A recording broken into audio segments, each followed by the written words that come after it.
What if your dream home, the one you sacrificed everything for, was already someone else's obsession? And what if that someone started writing letters, not to you, but to your children?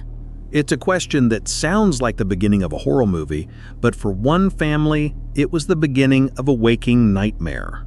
This isn't folklore. This is a true, unsolved story from a town that Good Housekeeping magazine once ranked as one of the safest in America.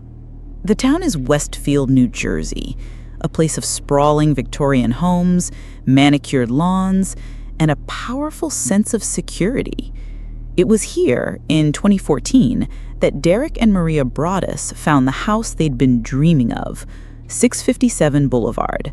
It was more than a house. It was a symbol that they had finally made it. Derek came from a working-class family in Maine, climbed the ladder to become a senior vice president at an insurance company, and now, at 40, he could finally give his wife and 3 young children the life he'd always wanted. They paid $1.35 million for it. It was perfect, close to Maria's childhood home, a cornerstone of a community they wanted to join. They closed the deal on a sunny day in June and immediately began renovations, planning to move in by the fall. They were there almost every day.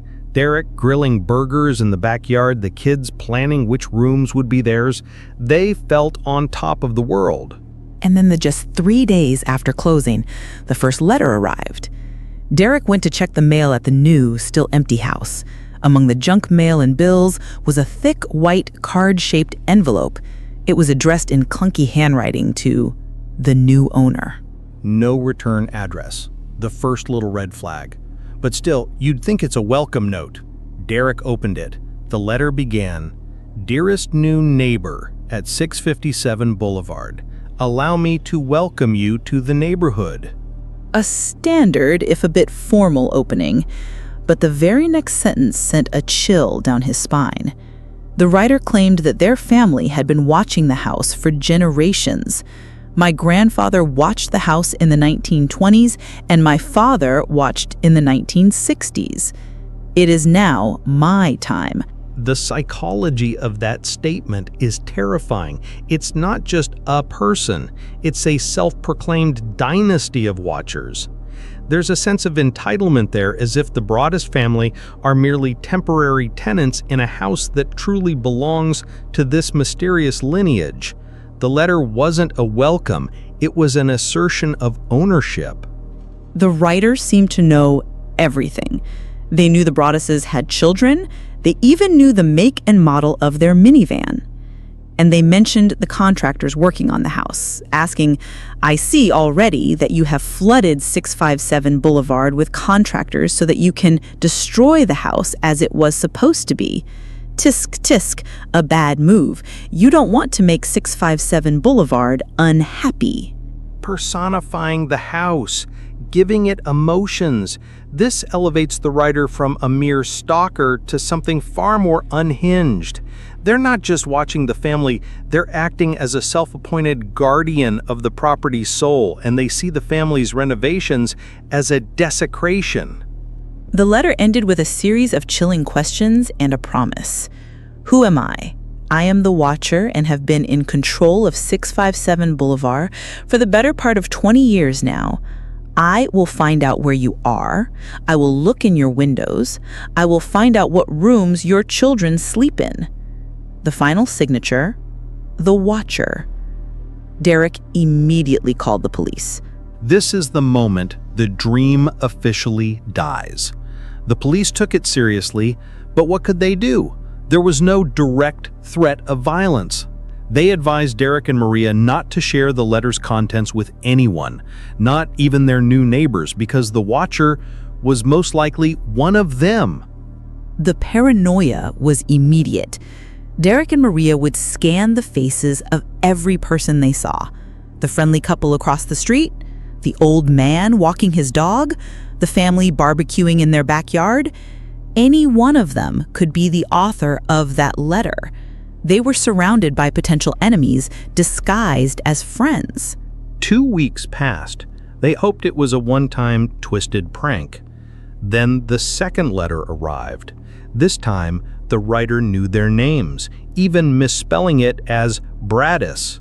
And they also knew the nicknames of their 3 children. This letter was far more predatory. The watcher wrote, "The workers have been busy, and I have been watching you unload carfuls of your personal belongings. The dumpster is a nice touch. Have they found what is in the walls yet? In time they will. I am pleased to know your names now, and the name of the young blood you have brought to me." The young blood you have brought to me? That phrase is pure, distilled horror. It reframes the children as a sacrifice. This is the language of a predator. All pretense of a neighborhood dispute is gone. This is now about their kids. It gets worse. The letter continued, directly addressing the children's safety within the house itself. Will the young blood play in the basement, or are they too afraid to go down there alone? I would be very afraid if I were them. It is far away from the rest of the house. If you were upstairs, you would never hear them scream. That's a scenario straight out of a nightmare. The watcher is demonstrating intimate knowledge of the house's layout and using it to psychologically terrorize the parents. They're painting a picture of their children's vulnerability. At this point, I can't imagine how they could ever let their kids sleep in that house. They couldn't. Maria started having nightmares. Derek became obsessed, setting up webcams and spending his nights in the empty house watching and waiting. They hired their own private investigator, a retired NYPD detective. The investigation turned towards the neighbors, specifically one family, the Playfords. They were an eccentric family with several adult children still living at home, one of which, Michael Playford, had been diagnosed with schizophrenia. He lived directly in the line of sight of 657 Boulevard. A plausible suspect. It fits a certain profile. But being eccentric doesn't make you a criminal. The police interviewed him, but he denied everything. With no evidence, it was another dead end. The Broadduses were growing desperate. A third letter arrived. The tone was bizarre, almost frantic. The watcher claimed the house was now their enemy. "Where have you gone to? 657 Boulevard is missing you." It was signed The Watcher, but this time in a different, more cursive script. A change in signature could mean anything. A second person involved, or the same person trying to throw them off. The mystery just kept deepening while the family's life fell apart. Their dream was now a prison. They were paying a mortgage and property taxes on a house they were too terrified to live in. They decided they had to sell, but their nightmare wasn't over. They had to disclose the letters to any potential buyer, and the story became a national sensation. The house was now infamous.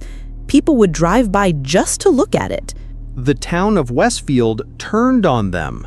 Some neighbors publicly accused the Broadduses of faking the letters for money or a movie deal. They were ostracized for bringing this dark cloud over their perfect town and hurting property values.